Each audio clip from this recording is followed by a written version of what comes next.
Hi friends, मैं परविंदर खारी। Friends, आज की ये हमारी गेम सन 2018 में हुई वर्ल्ड ब्लिट्स चैंपियनशिप की है, जो रशिया सेंट पीटर्सबर्ग में खेली गई थी। और फ्रेंड्स, मुझे इस गेम के ऊपर वीडियो बनाने के लिए राम कुमार भाई ने कहा था।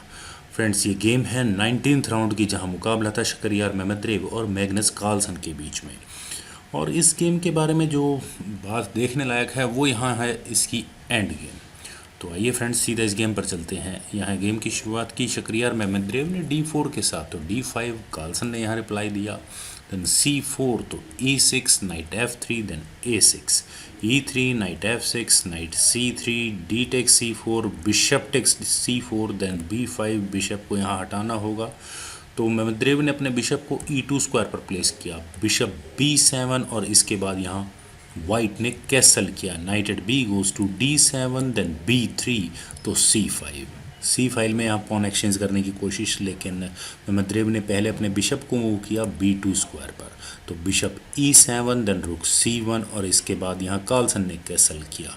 और फ्रेंड्स, अगर यहाँ सेंटर में पॉन एक्सचेंज हो, आई मीन C5 पर, सपोज यहाँ वाइट करे D टेक्स C5, तो उसके बाद नाइट टेक्स C5 के क्वीन होंगी यहाँ ट्रेड ऑफ करने के लिए।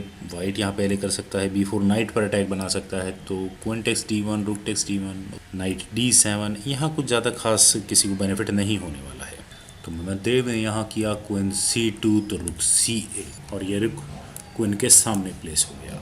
ऑब्वियसली ये क्वीन रुक के सामने से हटनी ही होगी, तो queen B1, queen B6, then rook at F goes to D1, rook at F goes to D8। तो मेमेद्रेव ने यहाँ अपने H पॉन को आगे पुश किया, H6, then D takes C5, knight takes C5, और इसके बाद यहाँ दोनों खिलाड़ियों ने रुक एक्सचेंज किए, rook takes D8 check, rook takes D8, then rook D1, again offering rook exchange, तो B4, rook takes D8 check, queen takes D8, then white को यहाँ अपने नाइट को मूव करना होगा। तो ये नाइट कहाँ जाए? क्या इस नाइट के लिए D1 स्क्वायर ठीक हो सकता है? हो सकता था, लेकिन मेमेद्रेव ने यहाँ अपने नाइट को A4 स्क्वायर पर प्लेस किया। और फ्रेंड्स, यहीं इसी पॉइंट पर कार्लसन को इस गेम में एक माइनर एडवांटेज मिला। उन्होंने यहाँ पहले किया नाइट टेक्स A4, तो B टेक्स A4, और यहाँ अब वाइट के ये A फाइल में पॉन्स डबल हो चुके हैं, तो queen D5, bishop takes F6, और अब यहाँ फर्दर मटेरियल एक्सचेंज ब्लैक कैसे करे? बिशप टेक्स F6 करके, ये भी एक अच्छी ऑप्शन हो सकती थी और गेम यहाँ बिल्कुल इक्वल रहती, और पर वाइट को यहाँ क्वीन टेक्स B4 करके एक एक्स्ट्रा पॉन जीतने का मौका मिल जाता, लेकिन कोई फ़ायदा नहीं, क्योंकि यहाँ वाइट के A फाइल में पॉन्स डबल हैं। लेकिन कार्लसन ने यहाँ इस मटेरियल एक्सचेंज को अपनी G पॉन से कंप्लीट नहीं किया था, उन्होंने यहाँ किया G टेक्स F6, और अभी इस B4 पॉन पर अपने इस बिशप का डिफेंस को बरकरार रखा। Queen B3, queen exchange offer, लेकिन पहले यहाँ कार्लसन ने किया A5, वाइट को ये ऑप्शन दिखी आप ही क्वीन एक्सचेंज करें, क्वीन C2, तो क्वीन C6। इस बार कार्लसन ने बोला क्वीन एक्सचेंज करने के लिए, queen takes C6, bishop takes C6, यहाँ इस A4 पॉन पर अटैक, तो इसका डिफेंस वाइट कैसे करे? उन्होंने यहाँ किया बिशप D1। और फ्रेंड्स, वाइट की गेम में जो वीकनेस है वो यही है कि वाइट यहाँ अपने इस बिशप को सिर्फ इसी डायगोनल पर प्लेस कर सकता है, क्योंकि ब्लैक एक बार अपने बिशप को D5 स्क्वायर पर लाया तो उसे यहाँ ये A2 वीक पॉन आराम से मिल सकता है। कार्लसन ने यहाँ किया F5, तो नाइट D4, देन बिशप पर अटैक, तो bishop D5 attacking this A2 pawn, तो बिशप B3, बिशप D7, और अब यहाँ वाइट क्या करे? वाइट ने यहाँ अपने बिशप को C4 स्क्वायर पर प्लेस किया, bishop C5, king F1, bishop takes D4, E takes D4। और फ्रेंड्स, यहाँ मेमेद्रेव की गेम में एक दूसरी वीकनेस, यहाँ उनके पास ये D4 पॉन आइसोलेटेड हो चुका है, bishop C6 attacking this A4 pawn, तो bishop D3, then F4, G3 के F takes G3, F takes G3, then king F3, तो king F2, king E7, then G4।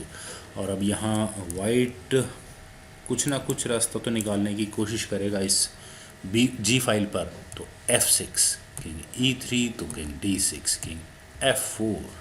Friends, यहाँ इस पॉइंट पर क्या वाइट को अपने इस H पॉन को आगे पुश करना चाहिए था? माइट भी एक पॉसिबिलिटी हो सकती थी, लेकिन यहाँ मेमेद्रेव ने अपने किंग को मूव किया था F4 स्क्वायर पर, तो bishop D5 offering bishop exchange, तो H4, then bishop takes B3, A takes B3, तो किंग D5 इस D4 पॉन पर अटैक। और अब इस एंड गेम में सिर्फ किंग की पोजीशन ही डिपेंड करती है कि इस एंड गेम का विनर कौन होने वाला है। तो दोनों को अपने किंग को काफ़ी सोच समझ के मूव करना होगा। यहाँ मेमद्रेव को करना पड़ा किंग E3, लेकिन कार्लसन ने यहाँ किया E5 और अपना एक पासर क्रिएट करने की कोशिश की, D टेक्स E5। और फ्रेंड्स, अगर यहाँ ब्लैक ये पॉन एक्सचेंज पॉन से कंप्लीट करे तो वाइट के पास यहाँ ऑप्शन होगी एक G फाइल पर पासर क्रिएट करने, क्योंकि यहाँ इन दो पॉन्स के सामने ब्लैक का सिर्फ अब एक ही पॉन रह जाएगा। तो इसीलिए कार्लसन ने यहाँ पहले किया किंग टेक्स E5, तो king F3 then king D4। और अब यहाँ कार्लसन को मौका मिला अपने किंग को वाइट के पॉन्स तक पहुँचाने का, लेकिन ये काम तो यहाँ मेमद्रेव भी कर रहे हैं। वे अपने किंग को बड़े ही आराम से इस F6 पॉन तक ले जा सकते हैं।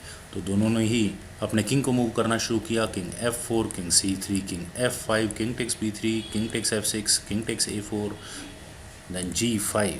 मेमद्रेव ने यहाँ अपना एक पासर क्रिएट कर लिया है, H takes G5, H takes G5 then B3, G6, B2, G7, B1 equals queen, G8 equals queen. और अब यहाँ कार्लसन के पास एक एक्स्ट्रा पॉन के साथ माइनर एडवांटेज है, लेकिन प्रॉब्लम ये है कि वो पॉन A फाइल का है। तो इस सिचुएशन को हम लोग ड्रॉ ही कहेंगे, लेकिन वाइट की प्रॉब्लम है कि उसका एक किंग यहाँ अभी काफ़ी दूर है। अगर ब्लैक किसी तरह से क्वीन एक्सचेंज कराने में कामयाब हो गया तो वाइट अपने किंग को क्या इस A1 स्क्वायर तक पहुंचा सकता है ताकि वो इस गेम को ड्रॉ करवा सके? बहुत मुश्किल है। यहाँ चेक देने का पहला चांस कार्लसन को मिला, उन्होंने यहाँ किया क्वीन B2 चेक, तो king F5, queen D4 then Mamedyarov ने यहाँ एक चेक दी, क्वीन A2 चेक, तो king B4, queen B1 check, तो king C5, queen C2 check. और अब क्या ब्लैक यहाँ अपनी क्वीन बीच में लगा सकता है? अगर वो यहाँ करे क्वीन C4 तो queen F2 check, queen C6, king G6।